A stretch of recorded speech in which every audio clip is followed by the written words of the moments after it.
रात को 11:25 पर ईडी के इसी दफ्तर में अरविंद केजरीवाल को लाया गया और सीएम अरविंद केजरीवाल को लाने के बाद सबसे पहले यहां पर मेडिकल प्रोसीजर्स हुए। मेडिकल की टीम आरएमएल से यहां पर आई थी और यहां पर उनका मेडिकल किया गया, जिसके बाद उनके स्वास्थ्य के हालात सामान्य बताए गए और ठीक उसके बाद जो है उनको यहां पर लॉकर में ही सामान्य भोजन दिया गया। हालांकि ये नहीं बताया जा रहा है कि उन्होंने भोजन किया या नहीं किया। उसके बाद ग्राउंड फ्लोर पे ही लॉकर तैयार था जिसमें उनको पूरी रात बितानी पड़ी है और ये रात दरअसल उनको बिताने के लिए ठीक इसी ईडी दफ्तर के जो ग्राउंड फ्लोर का लॉकर है उसमें कोई बेड नहीं है, जमीन पर ही दरअसल बिस्तरा है और उसी बिस्तरा पर उन्हें सोना पड़ा और इस तरह से पूरी रात गुजरी। अब आगे की प्रक्रिया समझ लीजिए कि आगे की प्रक्रिया में यह है कि फिर से मॉर्निंग में मेडिकल होगा। मेडिकल होने के बाद उन्हें राउज एवेन्यू कोर्ट में पेश किया जाएगा, जहां पर ईडी रिमांड मांगेगी। ये देखना बेहद दिलचस्प होगा कि रिमांड कितने दिनों का मिलता है। ये पूरा का पूरा प्रोसीजर ठीक आपको वैसा ही लग रहा होगा जैसा कि मनीष सिसोदिया के साथ हुआ था।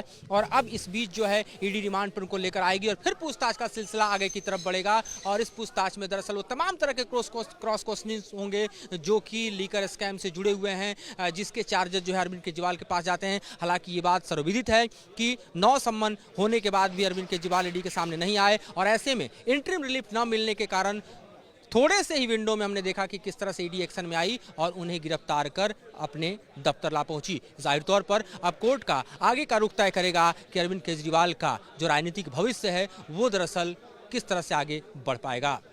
रात को 11:25 पर ईडी के इसी दफ्तर में अरविंद केजरीवाल को लाया गया और सीएम अरविंद केजरीवाल को लाने के बाद सबसे पहले यहां पर मेडिकल प्रोसीजर्स हुए। मेडिकल की टीम आरएमएल से यहां पर आई थी और यहां पर उनका मेडिकल किया गया, जिसके बाद उनके स्वास्थ्य के हालात सामान्य बताए गए और ठीक उसके बाद जो है उनको यहां पर लॉकर में ही सामान्य भोजन दिया गया। हालांकि ये नहीं बताया जा रहा है कि उन्होंने भोजन किया या नहीं किया। उसके बाद ग्राउंड फ्लोर पे ही लॉकर तैयार था जिसमें उनको पूरी रात बितानी पड़ी है और ये रात दरअसल उनको बिताने के लिए ठीक इसी ईडी दफ्तर के जो ग्राउंड फ्लोर का लॉकर है उसमें कोई बेड नहीं है, जमीन पर ही दरअसल बिस्तरा है और उसी बिस्तरा पर उन्हें सोना पड़ा और इस तरह से पूरी रात गुजरी। अब आगे की प्रक्रिया समझ लीजिए कि आगे की प्रक्रिया में यह है कि फिर से मॉर्निंग में मेडिकल होगा। मेडिकल होने के बाद उन्हें राउज एवेन्यू कोर्ट में पेश किया जाएगा, जहां पर ईडी रिमांड मांगेगी। ये देखना बेहद दिलचस्प होगा कि रिमांड कितने दिनों का मिलता है। ये पूरा का पूरा प्रोसीजर ठीक आपको वैसा ही लग रहा होगा जैसा कि मनीष सिसोदिया के साथ हुआ था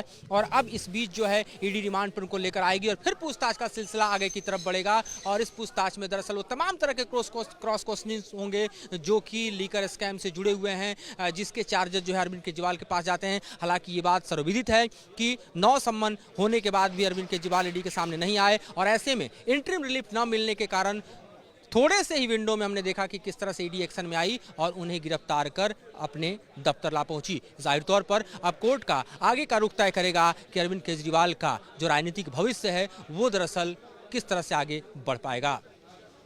मौजूद कुमार, न्यूज़ नेशन, ईडी दफ्तर से।